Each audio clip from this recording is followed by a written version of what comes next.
बिस्मिल्लाहिर्रहमानिर्रहीम। अस्सलाम वालेकुम dear student, class 8 math Balochistan board. आज हम class 8 math Balochistan board chapter number 7 को स्टार्ट करने जा रहे हैं। तो चैप्टर नंबर 7 से पहले हम चैप्टर 7 क्या करेंगे, उसका इंट्रोडक्शन पढ़ेंगे। इंट्रोडक्शन में हमारे पास सबसे पहला टर्म क्या है, सीक्वेंस। अब देखो आते हैं सीक्वेंस, हम इंग्लिश में पढ़ते हैं ना सीक्वेंस। सीक्वेंस का मतलब क्या होता है, तरतीब। जैसे आसान पर में अगर कहेंगे सीक्वेंस का मतलब क्या है, तरतीब, सिंपल अरेंजमेंट। तो सीक्वेंस का मतलब है, मैथमेटिक्स में सीक्वेंस का मतलब क्या है, ये भी उसी तरह list of number arrange in a particular order. अगर हमारे पास कोई भी लिस्ट ऑफ नंबर है, 3 4 5 नंबर है, या हमारे पास नंबर का एक लिस्ट है, अगर आप उन तमाम नंबर का जो लिस्ट है आपके पास, जो नंबर का लिस्ट आपके साथ मौजूद है, अगर आप उसको अरेंज करते हो एक पर्टिकुलर ऑर्डर के साथ, मतलब एक खास तरतीब के साथ उसको आप अरेंज करते हो, तो उसको हम नाम देंगे सीक्वेंस। तो सीक्वेंस क्या बना, सिंपल। आप देखो सिंपल, अगर आपके साथ क्या है, नंबर का एक लिस्ट है, बहुत सारे नंबर, अगर आप उस लिस्ट ऑफ नंबर को अरेंज करते हो एक खास तरतीब के साथ, उसको हम नाम देंगे सीक्वेंस। अब आते हैं एग्जांपल पर, किस तरह देखो हमारे पास क्या है, 2 4 6 8 10। देखो हमने एक तरतीब के साथ उसको ऑर्डर दिया है, यानी एक तरतीब के साथ इन नंबरों को हमने लिखा है। देखो 2 के बाद क्या आएगा, 4। देखो 2 4 आ गया, यानी देखो 2 के बाद क्या आ रहा है, 4। तो एक तरतीब के साथ हमने लिखा है, इस तरह नहीं लिखा है क्या 2 फिर क्या लिखा है 6 फिर क्या है 4 फिर क्या है 8। तो हमने क्या किया, हमारे पास नंबर ऑफ लिस्ट हमें गिवन है, हमने एक पर्टिकुलर ऑर्डर के साथ अरेंज किया। देखो 2 में जमा करोगे क्या बन जाएगा, 4। 4 में 2 जमा करोगे 6। 6 में 2 जमा करोगे 8। 8 में 2 जमा करोगे 10। अब सो तो हमने हमारे पास नंबर का एक लिस्ट था, और उस लिस्ट को, नंबर ऑफ लिस्ट को हमने क्या किया, एक खास तरतीब के साथ अरेंज किया। इस तरतीब को हम नाम देते हैं सीक्वेंस। तो ये हमारे पास सीक्वेंस बना। अब देखो दूसरा एग्जांपल हमारे पास क्या, देखो 5 10 15 20। तो ये तमाम नंबर है, इस नंबर को हमने एक खास तरतीब के साथ अरेंज किया। देखो हमने तरतीब के साथ अरेंज किया, एक रूल के मुताबिक अरेंज किया। देखो 5 में 5 जमा करोगे 10। 10 में 5 जमा करोगे 15। 15 में 5 जमा करोगे 20।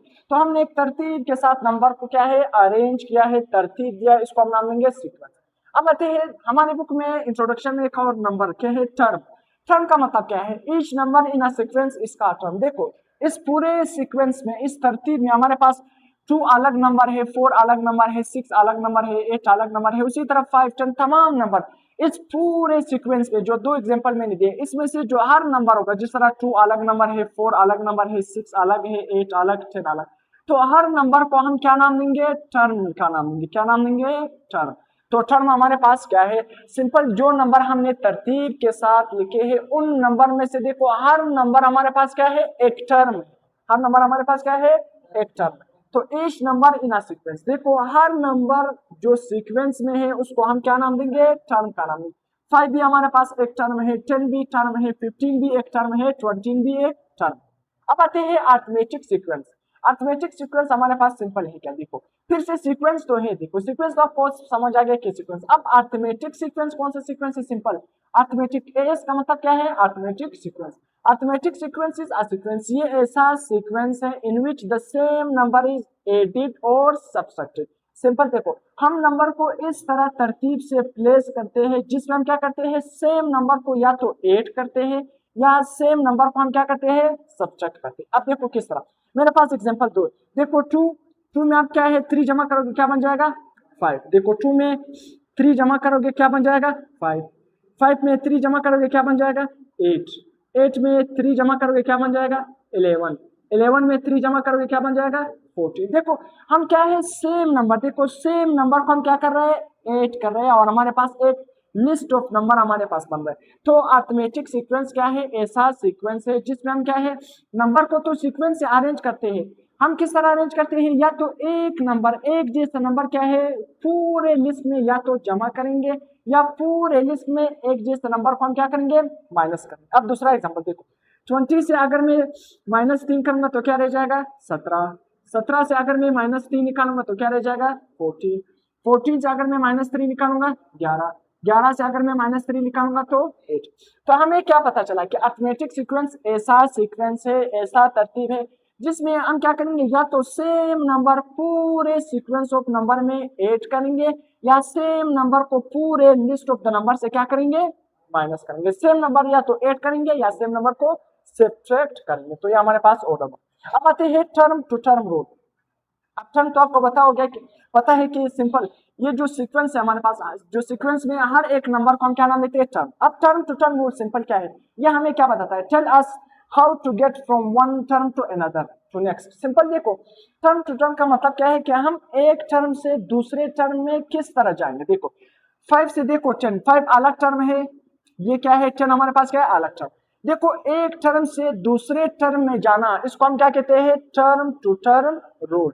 तो एक टर्म से दूसरे टर्म में हम किस तरह जाते हैं, इसको हम नाम देते हैं टर्म टू टर्म रूल। या तो नंबर को जमा करेंगे या तो नंबर को माइनस करेंगे, इसको हम कहते हैं टर्म टू टर्म रूल, एक टर्म से दूसरे टर्म में जाना। जिस तरह एग्जांपल देखो 50 में अगर हम 5 माइनस करेंगे, 50 से 5 माइनस करेंगे तो क्या रह जाएगा 45, 45 से 5 माइनस करेंगे 40, 40 से 5 माइनस करेंगे 35। तो हम क्या कर रहे हैं, देखो एक टर्म से दूसरे टर्म जा रहे, एक टर्म से दूसरे टर्म में जा रहे, फिर दूसरी तरह इस टर्म से इसमें आ रहा है, इस टर्म से इसमें आ रहा है, तो उसको हम कहते हैं टर्म टू टर्म रूल, एक टर्म से दूसरे टर्म में जाना। अब हमारे पास क्या है, पोजीशन टू टर्म रूल। अब देखो हम पोजीशन से टर्म रूल में किस तरह जाएंगे। पोजीशन टू टर्म रूल भी हमारे पास सिंपल है, देखो gives a formula for finding any term. देखो पोजीशन टू टर्म रूल हमें क्या बताता है, हमें ये बताता है, हमें एक फार्मूला देता है, क्या देता है, हमें एक फार्मूला देता है कि किसी भी टर्म को मालूम करने के लिए। देखो टर्म हमारे पास क्या है, किसी भी सीक्वेंस में हर एक नंबर को हम क्या कहते हैं, टर्म। 5 अलग टर्म, 10 अलग टर्म, 15 अलग, 20 अलग। तो simple position to term rule का मतलब क्या है, पोजीशन टू टर्म रूल का मतलब ये है, ये हमें क्या देता है, फार्मूला देगा। क्या है, किसी भी टर्म को मालूम करने के लिए हमें क्या देगा, फार्मूला देगा। अब किस तरह एग्जांपल देखो, हमारे पास एक सीक्वेंस है, देखो 3 से हम क्या है 6 के बाद क्या आ रहा है 9, 9 के बाद क्या आ रहा है 12, 12 के बाद क्या आ रहा है 15।